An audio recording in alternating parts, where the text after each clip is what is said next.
Good afternoon, everyone, and thank you for attending today's webinar. My name is Claire Barton, and I will be your host. This webinar is brought to you by the Chartered Governance Institute of Canada, the only global qualifying organization in Canada where you can become a Chartered Governance Professional. For further information about our programs, memberships, and webinars, I invite you to visit our website at www.cgiofcanada.ca.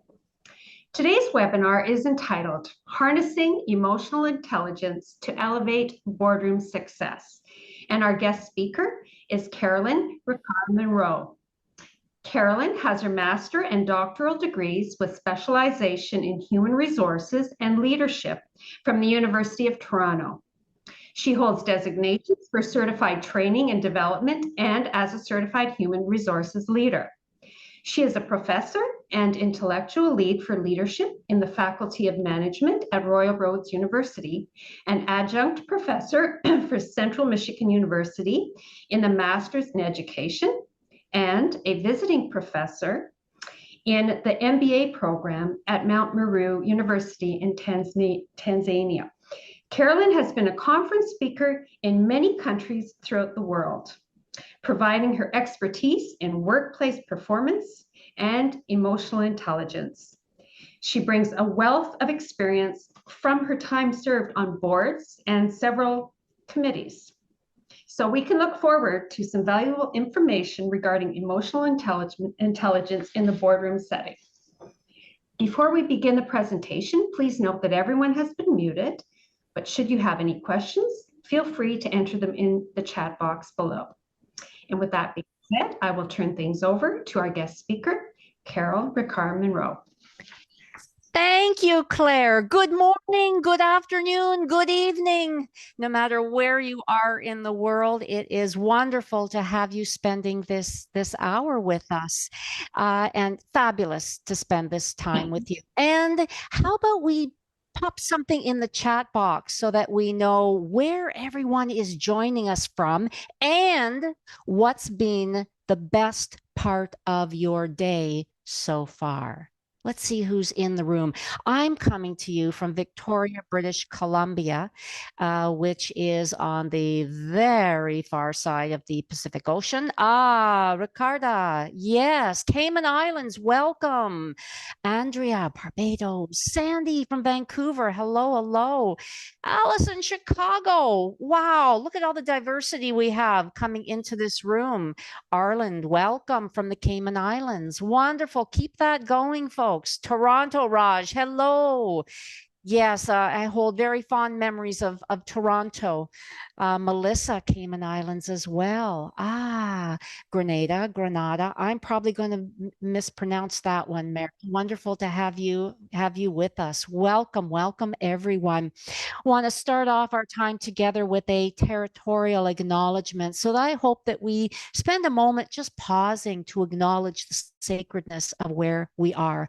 I am on the sacred lands of the Kusepsan and the Lekwungen speaking peoples, and I'm about 15 minutes away from the campus where I get to work, and I live in what often folks refer to as a tree house. I'm surrounded by woods and beautiful waterways, and always, when I look out that window every day, reminded of the sacredness. And I hope you do the same as well, whether you're at home, whether you're at work, or somewhere else in your travels, to acknowledge the sacredness. And I also want to acknowledge today the extraordinary work that each and every one of you do in providing trusted advice to boards of directors and leaders in the area of governance. You are the sounding board. You are the support system for excellence in governance. And I am so pleased that you're spending the time today for your professional development. So I applaud you for that. This is not easy work that you do. It's complicated. It can get messy. It requires the height of decision-making and problem solving. And I applaud you for stepping in to this challenging work. My first question to you, dear folks, on this slide that you see is, how would you describe yourself in terms of emotional intelligence. Are you an emotionally intelligent person? Are you A, B, C, or anything in between, all the way down to H? Pop something in the chat box to share what your perception of yourself is as an emotionally intelligent professional.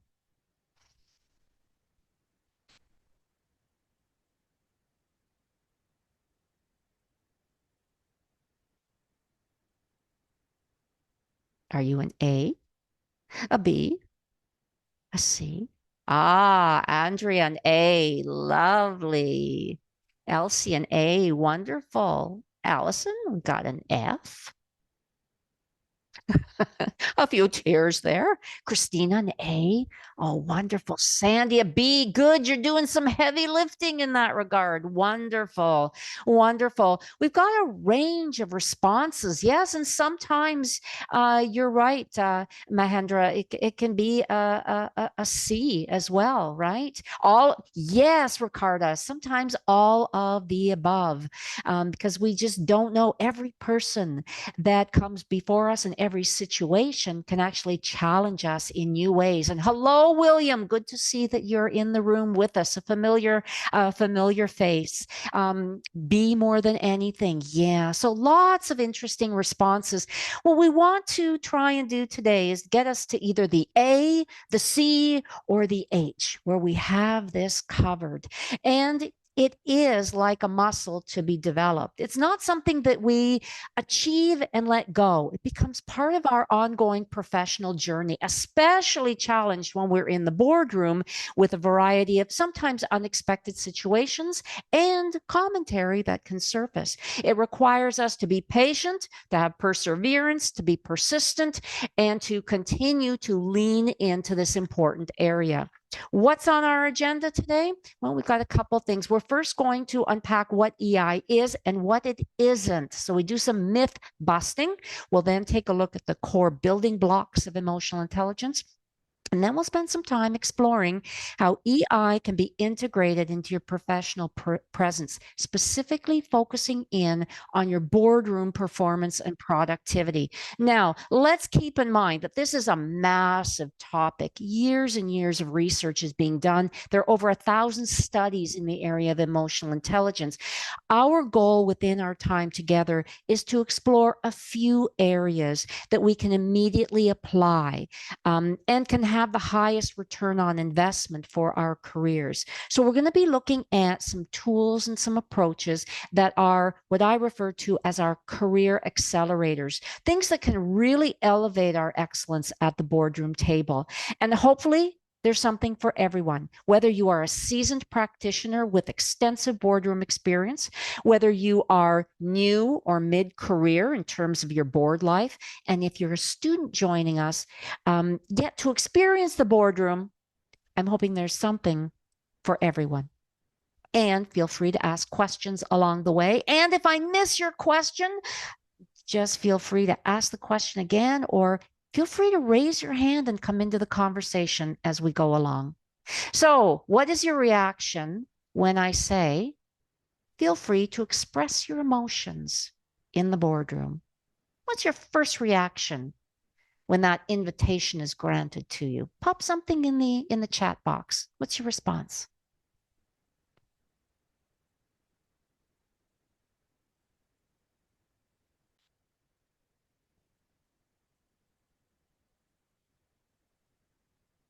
Some folks shy away so much from this. Not even a response will come in. What do you mean? So yes, Srinivas, if I say to you, you are free to express your anger or your frustration in the boardroom, would you feel comfortable doing that?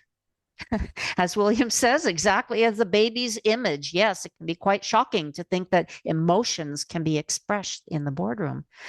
That's what came to my mind. Yes, you're pretty vocal. Good, Christina. Is it professional? A very, very good question, which we're going to circle back for. I'm respectfully vocal. Yes, Andrea, I love the way you punctuated that with the word respectful. But not unprofessional. That's right. There's that fine line, which we're going to be taking a look at. And when you scan this particular slide, there might be a specific emotion that you personally would shy away from expressing. Perhaps you'd say anger has no place at the boardroom table. Expressing one's we often refer to as the kookiness, the silliness of who we are is inappropriate. Some may say worry cannot be expressed, or any combination in between. We're going to return to that slide as we move forward in the session. So, folks, I'd like you to just take a moment and play a video in your mind of all of the education that you've had over your lifespan, right up until today. All the courses you've learned, all of the building of your subject matter expertise. Knowledge is our strength. And it's been in the last few years, actually the last 2 decades, that Salovey and Baron and Goleman have asked us to pause and think about an ingredient that is actually, arguably, for some, more important than IQ in terms of our success in our careers. IQ can get us the job. Emotional intelligence allows us to keep our jobs and to progress in the careers that we want for ourselves. And according to Peters, business success is about 15% technology, your technical skills and ability, that threshold knowledge competency that we need to do our jobs. And our success is 85% emotional intelligence. And we have a dearth of research that supports the importance of emotional intelligence. As you see some of the research emerging here, emotional intelligence earmarked as one of the top 10 job skills universally across jobs and professions. And we find that the correlation between emotional intelligence and entrepreneurial success is twice as large as the correlation between entrepreneurial success and IQ. And Goldman's quantitative research shows us that 90% of top performers across various professions have high EQ. And there's also some dollar value differences in terms of folks who have high EQ. Every point increase of emotional intelligence equates to approximately $1,300 to an annual salary. And people with high EQ are making about $29,000 US more annually than folks who don't have that high EQ. Tuan is doing some interesting work around governance and emotional intelligence, and has identified emotional intelligence as the first layer of bricks, trust being the second layer of bricks, and corporate social responsibility the third layer of bricks in the entire architecture of corporate governance. And with higher EQ, we move faster, and with, shall we say, more streamlined success in our careers. So you can see that there's burgeoning research. What is emotional intelligence? Goleman, Bradbury, and Greaves quite simply say, oh yes, William, oh dear Elon, may belong to the yes, that's a storyline in itself, isn't it? The ability, emotional intelligence being the ability to manage ourselves, lead ourselves, and manage our relationships.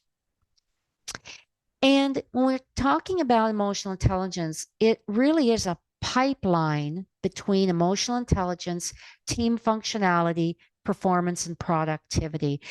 Part of my consulting life is working with boards, and I'm currently working with a board out of Toronto in telecommunications area, and I'm quite enamored with this group, because each of the board members, and there's about 14 of them on the board, each board member is trying to advance their own emotional intelligence. By doing it together, they hope to bring the entire board to an elevated state of high performance. And they see that as their bench strength to be able to achieve their strategic plans. Eventually, what they see themselves doing a few years down the road is integrating emotional intelligence into the fabric of the organization. So from the moment someone joins this organization, they are aware of, and it's made explicit, how emotional intelligence is not only valued, but it's a value that is lived in the organization structure. So in terms of emotional intelligence, very different than IQ. There is no correlation between IQ and EQ. So someone can be very brilliant in terms of their IQ on the IQ side, yet lacking on the EQ side. And I'm sure all of us to some degree know folks who are brilliant strategists, yet they've lost some currency with others. And that currency could be trust, could be credibility, could be respect, could be influence because of, well, perhaps they have an explosive temper. Perhaps they diminish others publicly. Perhaps they're constantly interrupting because they feel that their voice needs to be part of the discussion. And when we're talking about emotional intelligence, we're talking about developing skills to be effective in the moment when the unexpected surfaces. And the higher we go in an organization, climbing that ladder, or across the organization, or the more prominent the role we play, the more EQ is the differentiator in our success. Because most of our time as we move into those roles is about managing people. And the art of our leadership, regardless of position title, is being able to get things done through others. And as you're thinking, as I often think about whether there are any differences in terms of gender, there are no gender differences, statistically significant gender differences across the domains of emotional intelligence. And this holds true in a number of countries and cultures as well. So there is a universality. Now, what emotional intelligence is not? Well, emotional intelligence, we often associate the heart with emotional intelligence. And emotional intelligence is actually a brain function. There's this little part of our brain called the amygdala, which is the center of our emotional control, and it is loaded with cognitive complexity. And I challenge you to think about emotional intelligence not as a soft skill, but I think it's the hard skill for our day. Where emotional intelligence gets a negative perception is we've either been on the receiving end, or perhaps ourselves, we've had an overinflated expression of emotions. We've had, for example, too much anger. We've either been angry, too angry, or we've seen someone get angry. You said something, did something that later had to walk back or apologize for. Or perhaps there was a burst of uncontrollable tears grounded in fear or frustration. And whether it's anger or tears or something equally overinflated, it has implications. We may have lost a job or a promotion because someone said to us, well, you just can't manage your emotions well. We don't want to give you that job. Or perhaps a relationship, work or personal, has been broken because of the overinflated expression of emotions.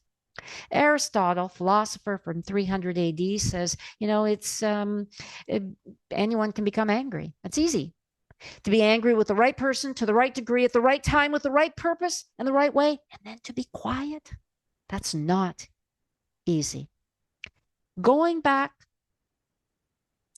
to that slide I showed you, any emotion that you see here can be expressed. And the expression of a range of emotions is actually your strength alongside your knowledge. The key is how we manage that emotion. And why do we even want to bother managing an emotion? In reality, and this goes back to Dale Carnegie's work, his classical pioneer work from 1936, when dealing with people, remember, you're not dealing with creatures of logic. You're dealing with creatures of emotion. People are not going to follow you, and people will not be influenced by you. until they know who you are, what you stand for, what you value, what you care about, what you get excited about, what frustrates you. That's where connection comes from. We connect first. When we connect with people, then they will lean in to want to listen to our big brain thinking. So what we're going to do is move into breakout rooms for about 5 minutes. And when you arrive in that breakout room, you'll be in the presence of 4 other individuals.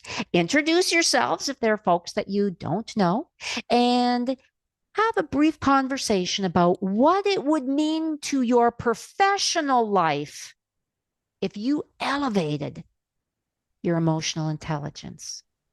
Okay. Claire, may I ask you to form some groups and have breakout rooms for about 5 minutes? We'll send you a message when it's time to come home.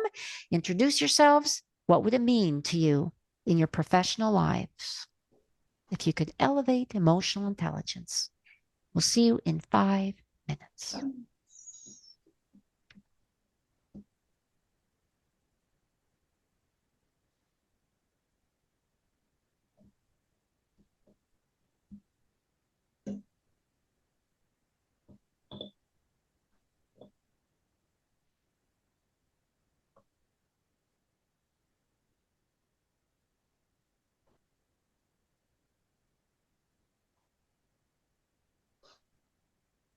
Okay, then we'll put in there.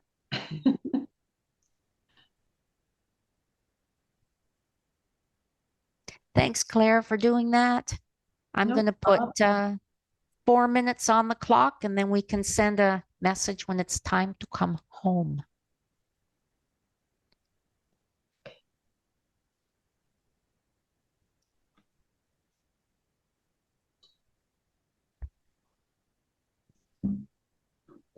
Excuse me.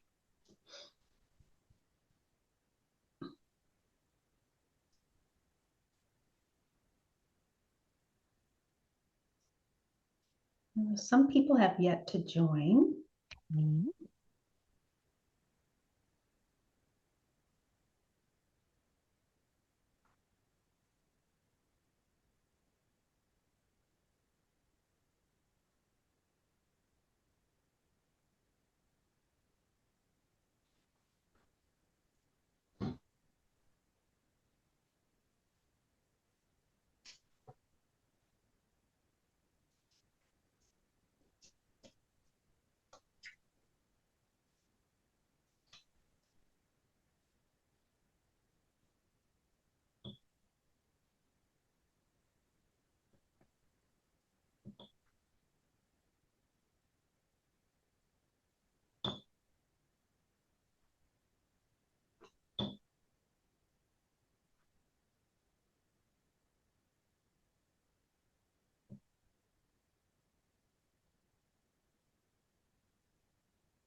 Oh, Mahendra.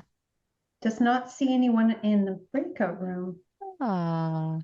Which breakout? Number 7. Room 7. Oh, Mahendra. Can we move you to number 6? Sure, fine. Thanks, Mahendra. Elise, too. There. Just move Elise to room number 4. I'm not sure if some people may not be able to join for whatever reason, and that's why, or if there's a connection problem. But there are some that have not joined, so. Mm-hmm.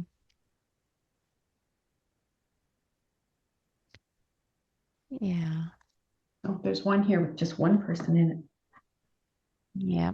That joined yet, so. Yeah. Just moved a few folks around. Oh, did you? Yeah. Yeah. They were probably sitting there in the room and I just sent them away to another room. That joined, so. And Tanya. Oh, William. Let's move William. Well, now we have 1 more minute left. Yeah. Yes. Would you like me to, do you want to broadcast that or do you want me to just close the room? It takes a minute for them to come back. I'm just going to send a quick little message. 1 more minute.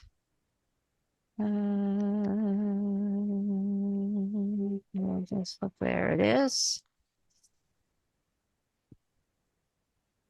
And then, yes, they'll be receiving the message. And yes, let's close it down. That gives them a minute.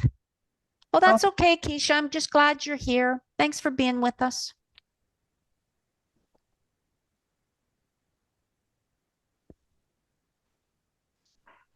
Okay.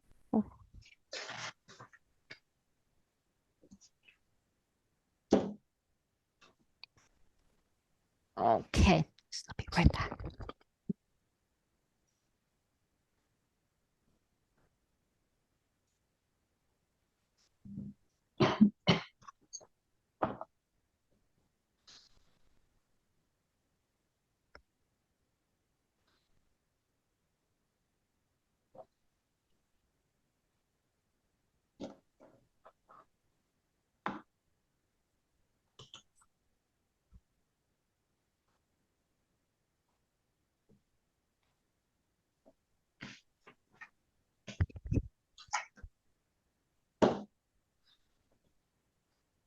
And we are coming back.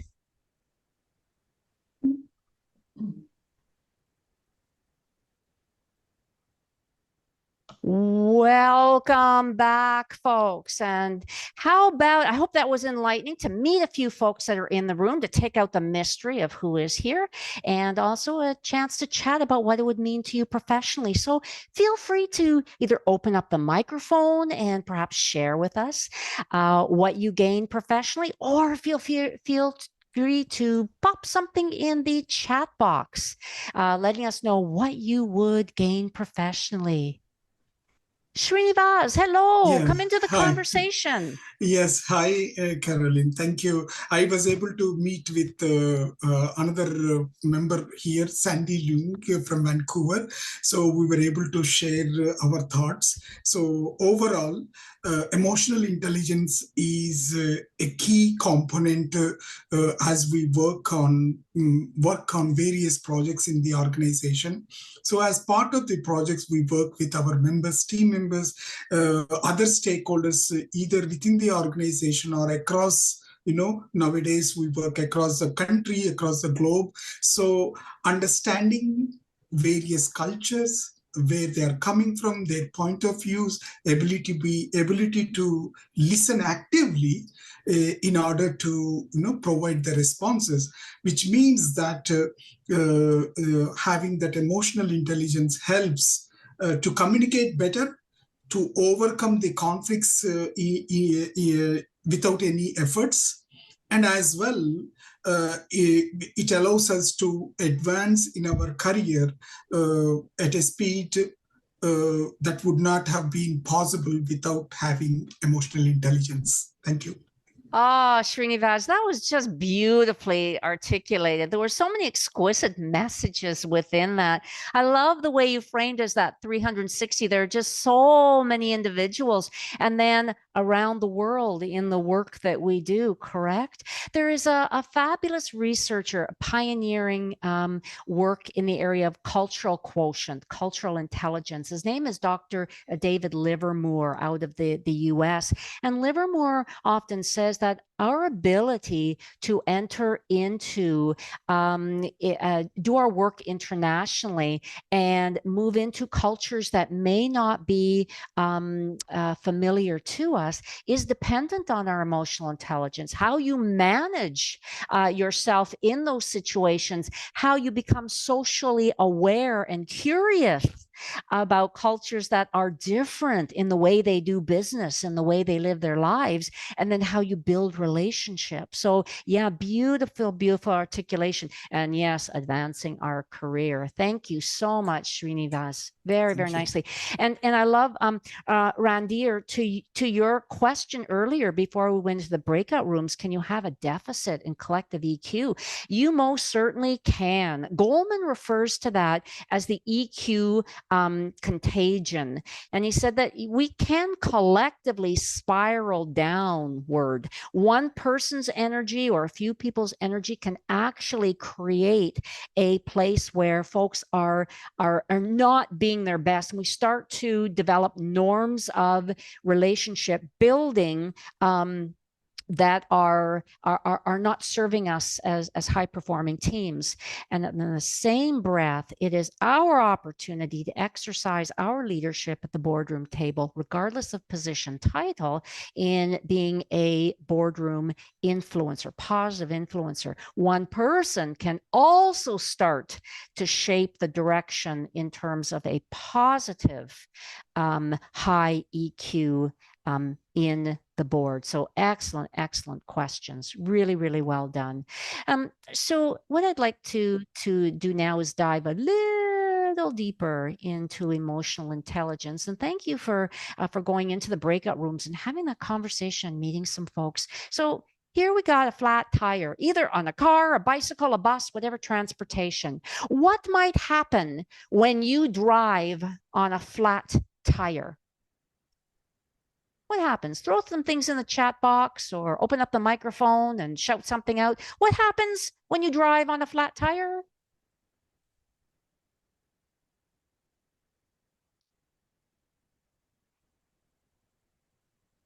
Oh, yes, makes it very difficult. Yes, yes, makes it very difficult. Very, very bumpy. Yes. Inertia. Yes, Rosemary. Yes, nice. Such a lovely word, eh? Inertia. Yes, thank you. Car eventually breaks down. You got it, Miji. Yeah, we are not going too far when that car breaks down, a flat. Yes. Yeah, you'll get there slower. Yes, Randir. Good, good. And think about that. Think about being on that flat tire. Now, let's say you put too much air in the tire. What might happen when you drive on an overinflated tire? Yeah, problem might get worse if you put too much air in the tire.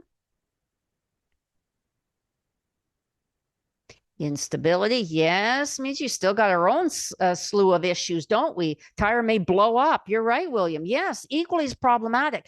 That tire, that wheel is our symbol that represents emotional intelligence, the goal of emotional intelligence. What we want to have for emotional intelligence is just the right amount of air in the tire. That is to have just the right amount of emotional expression in how you act and react in the world. Not too much, not too little, because too much or too little can have the implications for ourselves, for our career, for our organizations, and for our teams. So let's do a little self-assessment just to start digging into the components of emotional intelligence. What I'm going to introduce you to is Goleman's work, the EI competency model, which is based on his qualitative and quantitative research. And this represents the 4 areas that high-performing professionals pay meticulous attention to. These are the non-negotiables of emotional intelligence. This is what makes for that smooth ride when there isn't a deflated or overinflated tire. What I'm going to invite you to do is, as I'm reading these descriptions, think about yourself and give yourself a score out of 10 for each of these 4 domains. And feel free, as I show you the first slide, to take screenshots of whatever may be relevant. It's my understanding as well, Claire, that that they'll get a copy of the recording so they can see the slide. Yeah, so the slides will be there for their reference. So as I'm reading these to you, what score would you give yourself out of 10? 10 being excellent, there is no more room for improvement. And 1, let's not go lower than 1. 1 being, there's a long journey ahead, and anywhere in between. I know it's not the Likert scale with the greatest behaviorally anchored numbers, but just for our general purposes. And as we're doing this activity, I want you to imagine yourself in the boardroom. Okay, away we go. So this first area is self-awareness, knowing what you feel. When we talk about your self-awareness, it's how you speak to yourself. And you're saying, if you say, I don't speak to myself, well, you're speaking to yourself right now. So give yourself a score of 10. I'm able to identify my emotions as I'm experiencing them at the boardroom table. I know my strengths and weaknesses. I'm open to feedback, even when it's critical. And I don't take things personally when I receive feedback. I understand how my emotions influence my behavior. I accept myself as perfectly imperfect. I know I've got flaws. I accept those. And I don't suffer from imposter syndrome. That is, thinking I don't belong or I'm not smart enough to be at this table. Thinking about that, give yourself a score out of 10.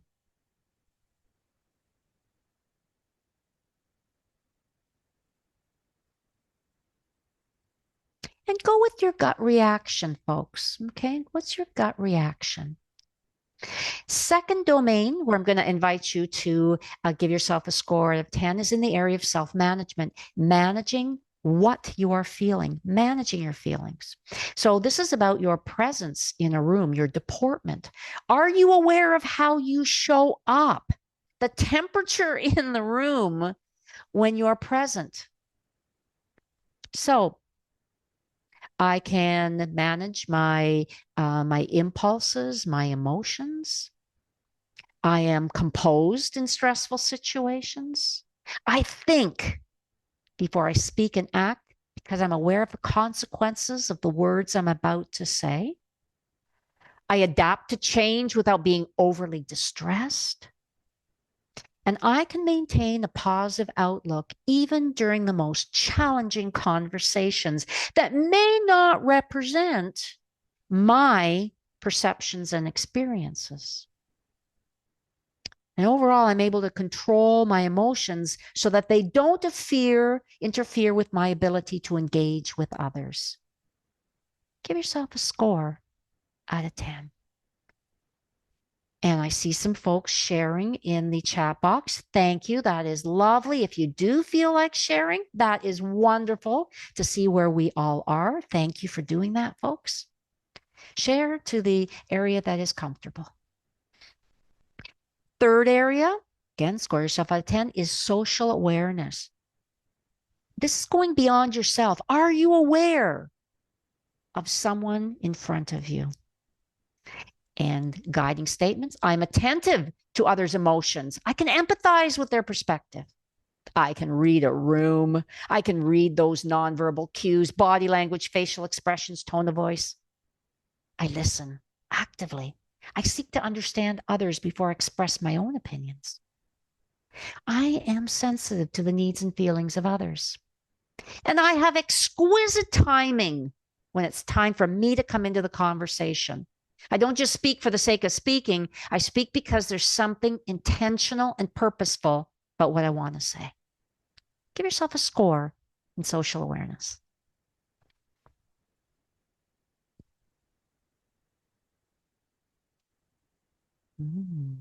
Thanks again for sharing, folks. And the last category that's inviting us to score ourselves is relationship management, managing your emotions with others. So this is really asking the big question, do you exercise your leadership Again, regardless of your formal position or your title, do you exercise your leadership to be instrumental in fostering a climate that is positive and conducive to working well together? So at the boardroom table, I communicate effectively and diplomatically. I'm aware that it's important to exercise my leadership to build and maintain collaborative relationships. It is my role. Even when things are going in a different direction, if I see that there's a way for us to elevate a group, I step in and try to make that a positive experience. I influence others positively. I can handle difficult situations with tact and with empathy. And part of being in the relationship management is also being able to solve problems without emotions clouding our judgment. So what's your role in that regard? Okay, and you've given yourself a score of 10. Okay, so folks, we have just taken a look at those 4 domains. And what you're seeing here is a compilation of all of them. Feel free to take a screenshot if you feel inclined to do so. And what you're seeing across the top, the 2 quadrants at the very top left-hand and top right-hand corners is around personal competence. It really is recognizing you. Do you know what's going on internally for you? And do you know how you are showing up? The actions, the nonverbal communication, the facial expressions, the tone of voice, all the nuances of communication. We know from the communications research, and it's extensive research, that less than 10% of what gets communicated is through our spoken word. Yet we pay so much attention to the words. A lot of our ability to be an influencer and to communicate effectively and memorably is actually through the tone of voice and how we make other people feel, that non-verbal communication. Are they all aligned?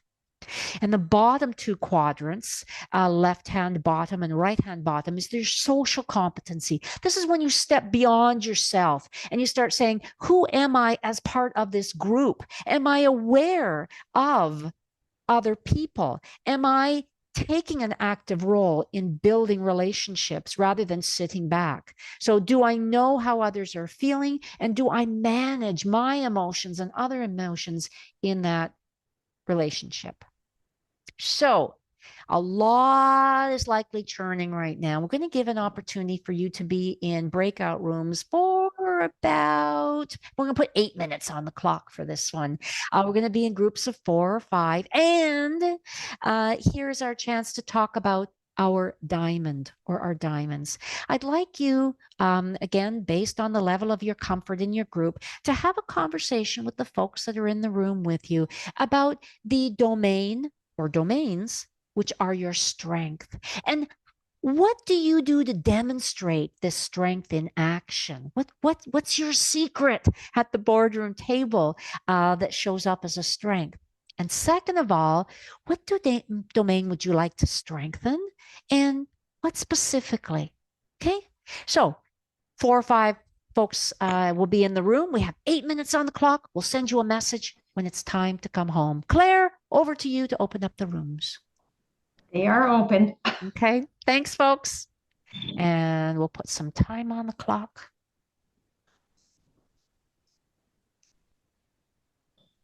Yes.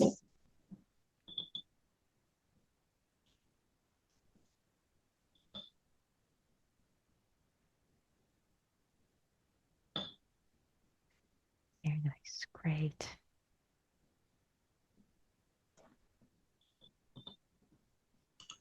So I think here, Claire, I put 6 minutes on the clock, and I'll send a broadcast message to let them know that there are 2 minutes on the clock, and then at 1 minute we'll just close her down, just to give them a little longer runway. Yeah. Sure. And I'm probably going to move Jennifer into room 2. And it's funny how this happens, right? Where it's yeah, so uneven.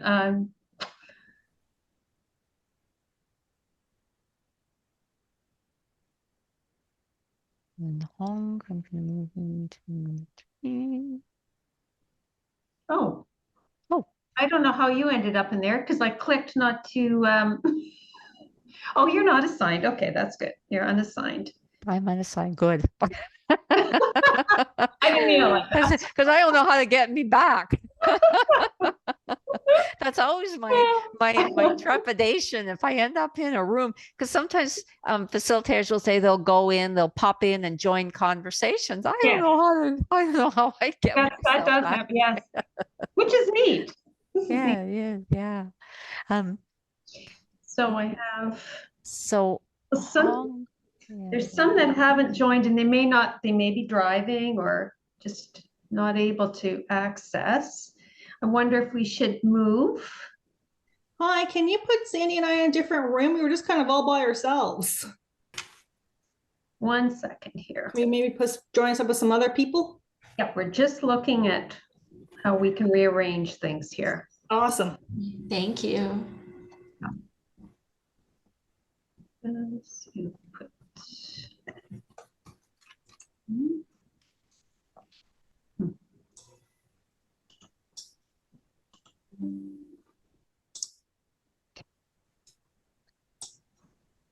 would you like me to move them, Claire? I found them in room 1.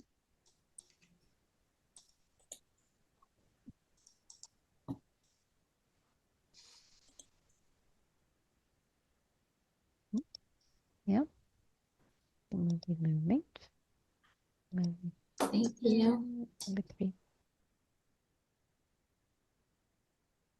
How's that, Tanya? Oh, I think I haven't been put back in a different room yet. Okay. How about if I move you to there? How's that? Oh, there we go. Join. Thanks, Tanya.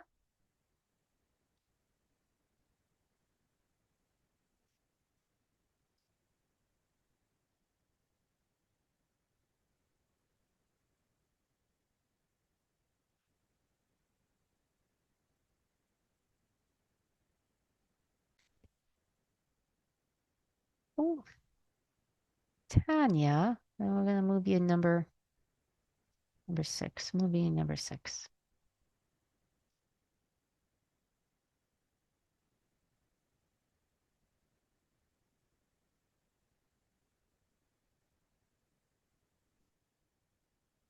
Okay. All right.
Sorry, Carolyn, I got kicked out. I had a technical issue. I'm sorry. Oh, no, that's okay. I thought I was in the middle of trying to do something with the breakout rooms, and it just. I thought because your face froze, I'm like, oh, yeah. Apologies.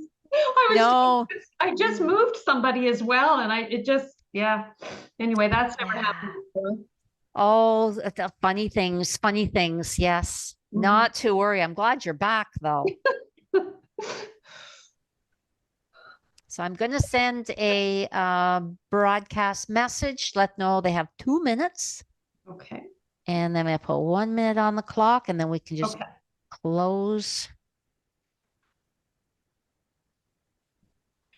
Yeah. Okay.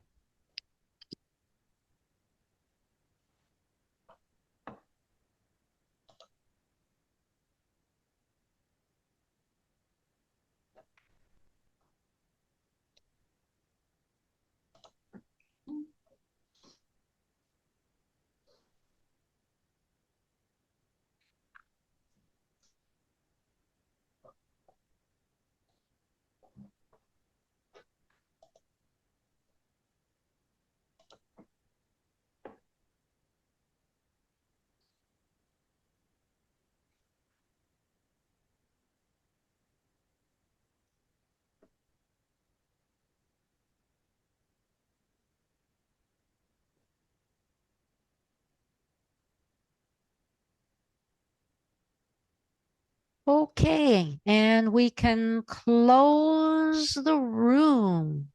Okay. Thanks, Claire. No problem. Thank you. I didn't do anything. Well,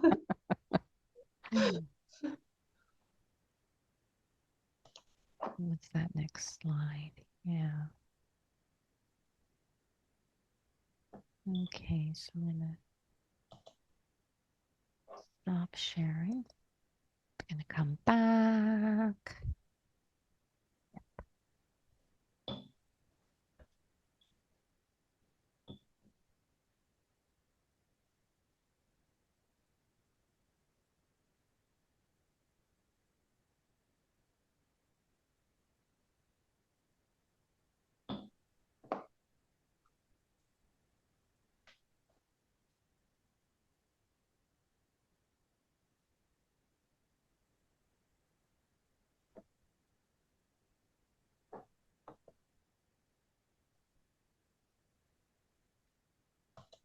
Welcome home, everyone. Gosh, I hope that was an opportunity to meet some new folks and have conversation about your diamonds.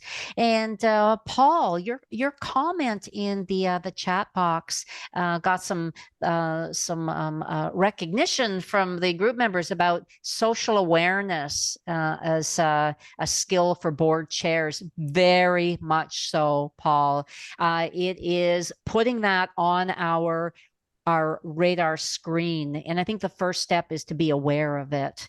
There are many activities pertaining to being present, and it does require us to be present. Peter Senge does a lot of work in this area and says that we've got to start paying attention not only to the words that we are using, but how they are landing.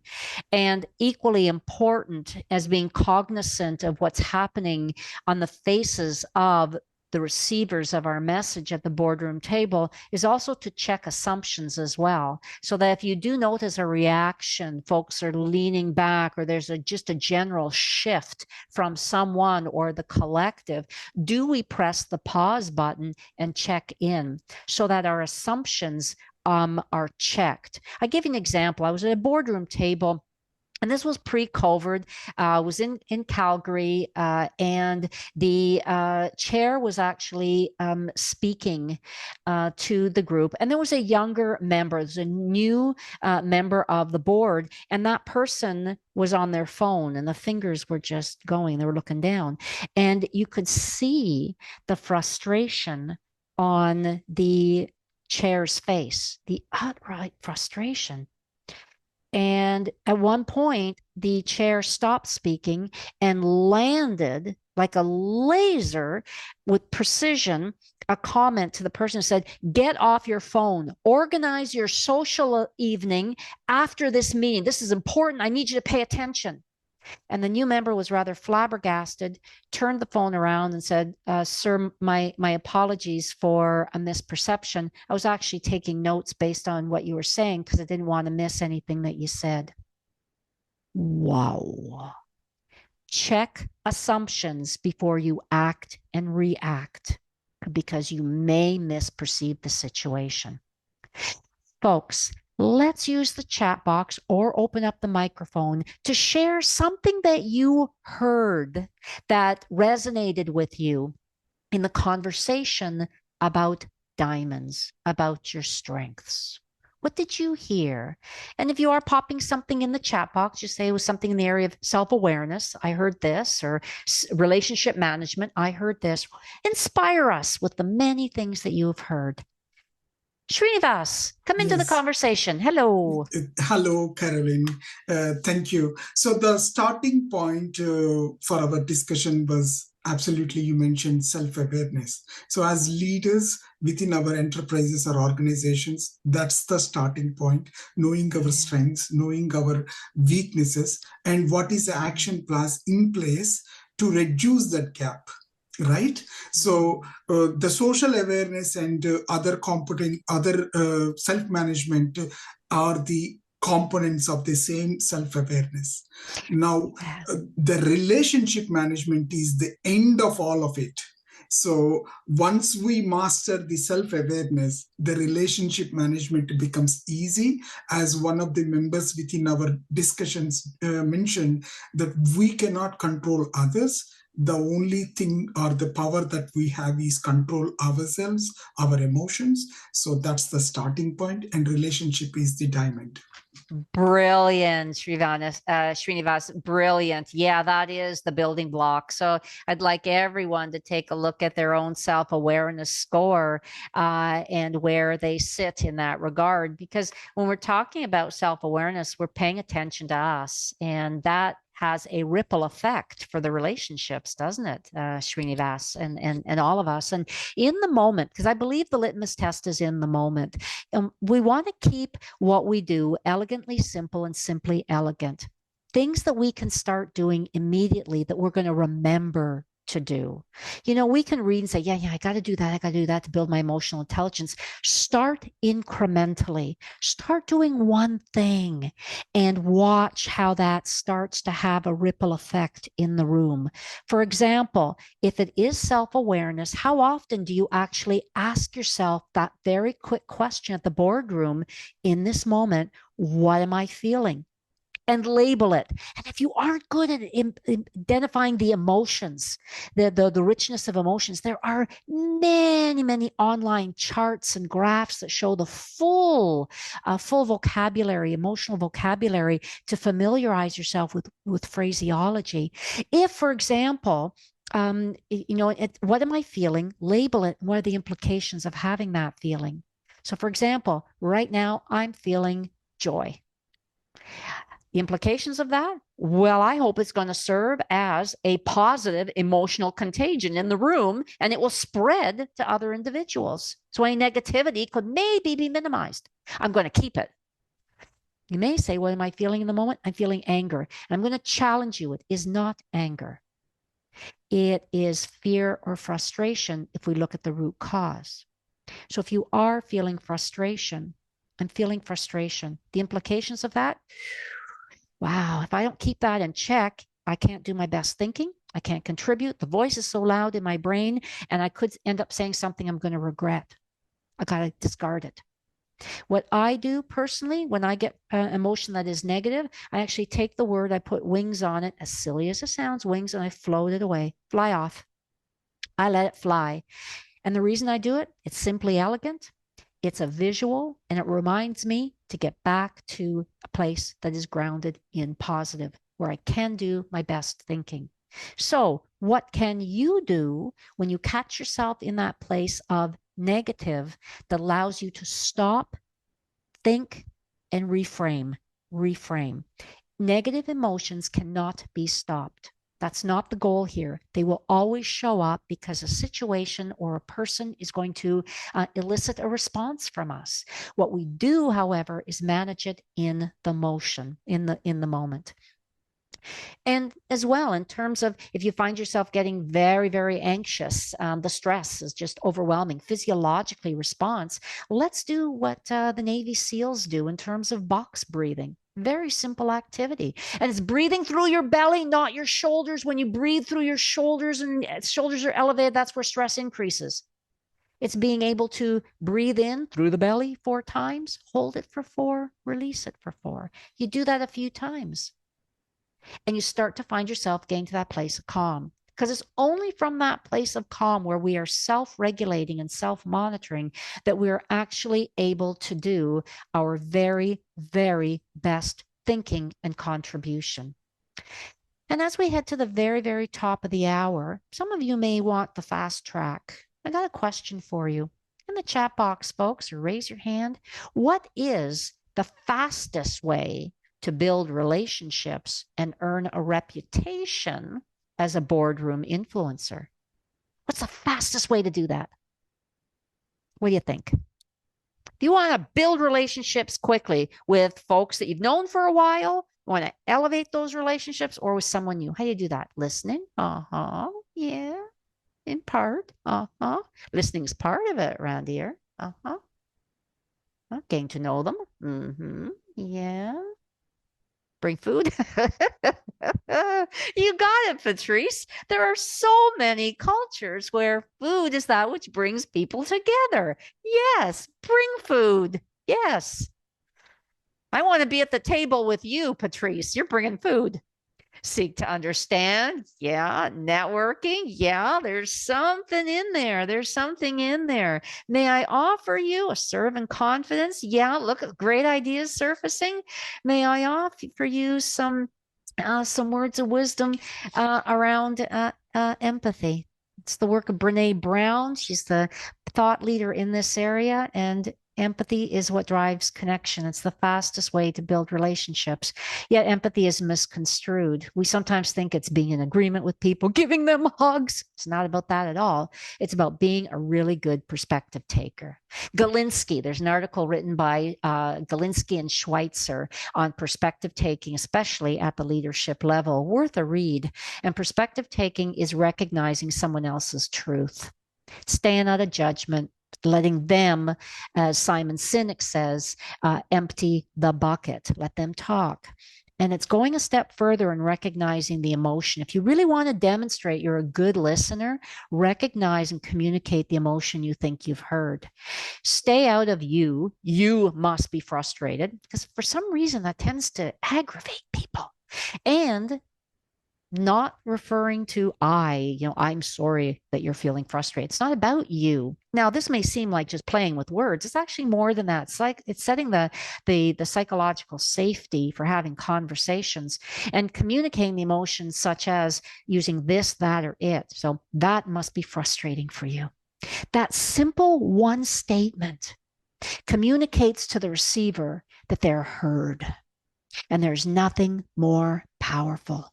Empathy is, yes, listening so that you can recognize and communicate the emotion that could be surfaced here. There's nothing more powerful.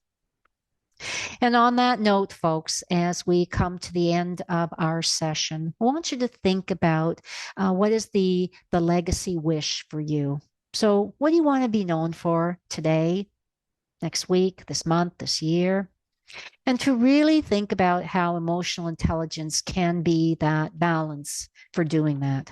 Because when we're emotionally intelligent, it starts with ourselves, and we're, putting in place and staying in that place of calm and balance where we can put our self-perception, our self-expression, our relationships under the microscope and really be intentional, be mindful every single step of how what we are saying can be construed. Even the language that we use, folks, are we using language that heals or hurts other individuals? Are we even aware of that? Do we ask for feedback along the way? So that folks can give us some sense of how they are perceiving and experiencing us in meetings. That's a big ask. That's a Herculean ask. I invite you to do that. My hope is that when we start to think about the role emotional intelligence can play, that we'll realize, in the words of Viktor Frankl, wonderful book written in 1946. He is a concentration camp survivor from Auschwitz. He wrote a beautiful pioneering book called Man's Search for Meaning. And he says, everything can be taken away from you except one thing, And that's the ability to choose one's way, to choose one's attitude in any given circumstance. And imagine how liberating that can be for you personally and professionally when we start to see the ripple effect of emotional intelligence and we ride with a very smooth ride. I want to absolutely thank you for spending this time with me. You have been a delight to be with in this hour. I wish you three things. I wish you perseverance, persistence, and patience as you elevate emotional intelligence. I wish you self-awareness, self-management, social awareness, and relationship management. And I wish that you serve as the role models of emotional intelligence at any and all boardroom tables that you're invited to sit with others. I'm Carolin Rekar Munro, and I've been so privileged to spend this time with you. Now, I'm willing to stay about 15 minutes if folks would like to hang around and ask any questions. Other than that, I wish you a fabulous day, a fabulous afternoon, a fabulous evening, wherever you are in the world. Thank you, everyone. Thank you, Marcia. Thank you, Carolyn, for sharing all your expertise and knowledge. That was incredible. We really appreciate it. And I'd just like to thank everyone who has joined, because I know a lot of people are leaving right now. I'd like to thank everyone for joining, and I hope to see you at our next webinar on May the 15th.